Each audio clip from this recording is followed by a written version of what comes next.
Hi, I'm Brien Lundin here with this week's CEO interview, where we interview a CEO from one of the companies within the Inventa Capital Group, which is, of course, the sponsor of the Gold Newsletter podcast.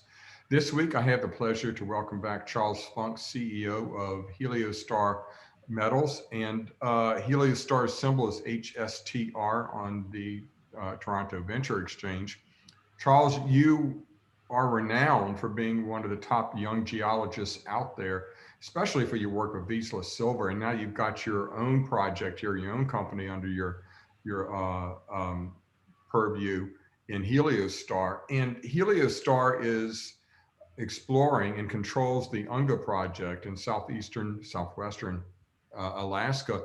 And it's a project I have followed under previous operators for many years and really liked, but the previous operators, no fault of their own, but were in a gold market where they were forced to kind of go from financing to financing and small financings at that, and were never really able to focus the kind of focused exploration program on the overall project. It has a number of targets, including some really ultra high grade resources, established resources, identified new mineralization, exciting new prospects, and it really needed a comprehensive program to attack it on all these different fronts. You're doing that right now, and your first pass at this last year was very successful in my eyes, at least.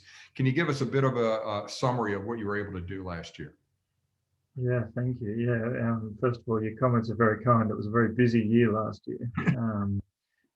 Since we spoke, we've brought most of the results out from that program, and we're really set Unger up for a tremendous summer this year. We have open intersections on 3 different targets on the same property, and it's not many projects I recall that happening. So to be able to come back and follow up open drill holes is gives us some extremely high probability targets for our drill program this year.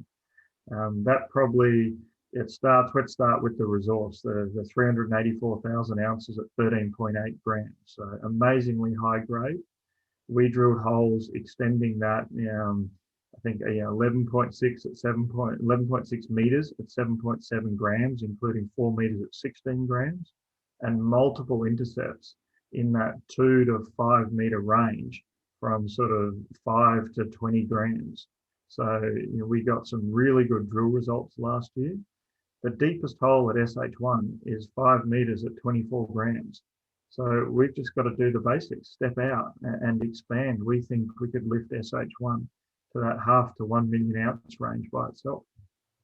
Yeah, and again, that kind of a comprehensive program where you're not afraid to drill a not so spectacular hole because you're trying to understand the deposits, understand the structure where it's headed. Previously, these are projects known for giving high grade hits.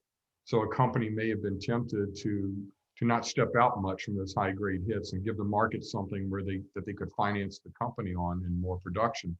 And again, market environments, market atmosphere at the time might have dictated that.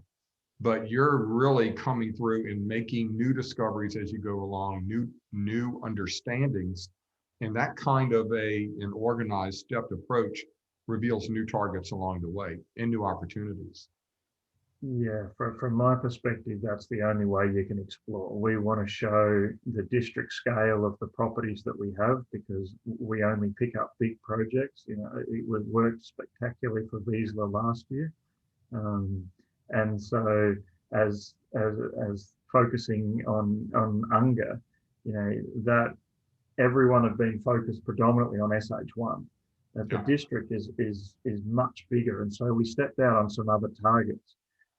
At Aquila on the same vein 6 kilometers away, the first hole drilled 2 separate veins, 3.6 meters at 4.5 grams and another 5.5 meters at about 5.5 grams. First drill hole, 2 veins, it's open in each direction, it's open at depth. We could have a big broad area because there's multiple parallel veins, or they could also coalesce into one main structure. And so just by doing that small program out there, we've got another target that's wide open. No guess on how big it could be, but we're coming back to expand upon that. because there's no reason it couldn't be another significant ore shoot. And of course, this whole project as a whole is known for high grades. I was really interested in the Apollo Sitka target where you got some of those high grades, or relatively high grades, but also a really long intersection of nice lower grade, actually high grade for an open pit deposit, and a geometry that seemed to be appropriate for open pit in my mind. So that opens up the possibility of some bulk tonnage mineralization.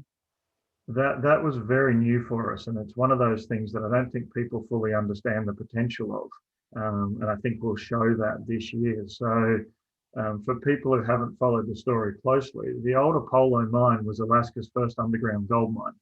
It produced until about the early 20s last century. And so they mined very high grade materials, some very wide veins up to 8 feet, 8 meters, 20 feet wide, the veins could get to. Mm. But they shut down because they got into sulfide and they couldn't produce from that.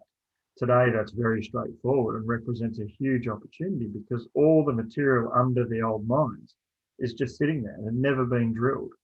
So we found the veins underneath for the first time. We're the first drill program to have attempted to find them. And so we hit that last year. And so now we know exactly where the veins are. But as you said, there's these broad zones around it that have 0.5 to 1 gram gold equivalent material that really, if you can draw down on the main veins, the high grade material, and then you've got these big selvages each side of lower grade, but good from a pit perspective, it really opens up the economic potential of the area. And that's never been reported before that program. So you have an understanding right now, and I think an important point in all of this is, you're stepping out in a lot of ways. You're expanding a resource at SH1. These other targets, you're stepping out on where you know or have a good idea the mineralization is heading. So there's a much higher probability of delivering to the market some really good news releases. We're running out of time now, so I do want to close on this aspect of your story, in that as an operator in the northern or further northern hemisphere, you're able to get started because of the weather in southwestern Alaska, where you're located. You're not only able to get started much sooner than other operators, you're starting right now with 3 drills that are expanding on these results, also testing new targets outside where you have current indications. And so this is a real catalyst that's coming up in really within a couple of weeks. You should have, not a couple of weeks, but in the near term, you should have results from the drill program you're beginning right now. Exactly. We're building the camp right now. As soon as Easter's done, we'll start drilling. And then in terms of reasons to invest in Heliostar, we do have that competitive advantage with the long field season. But we'll also shortly have results from our Mexican project, which we haven't even had time to talk about. So you can get news from Mexico for the next month or 6 weeks, and then we'll pivot to those really high probability targets at Unga. So we have lots of catalysts, which is exactly what you want from a high probability, high grade targets are the best targets in my book. Thank you for mentioning that. I had that in my notes, but didn't even get a chance to get to it. And I think in regard to timing, I think, knock on wood, of course, I think gold and silver have bottomed, and it really looks favorable from the broader aspect of the metals markets to me going forward into the weeks and months ahead. So perfect timing. Heliostar, HSTR on the Toronto Venture Exchange. Charles, thank you so much for joining us today. Thank you very much, Brien. Where do I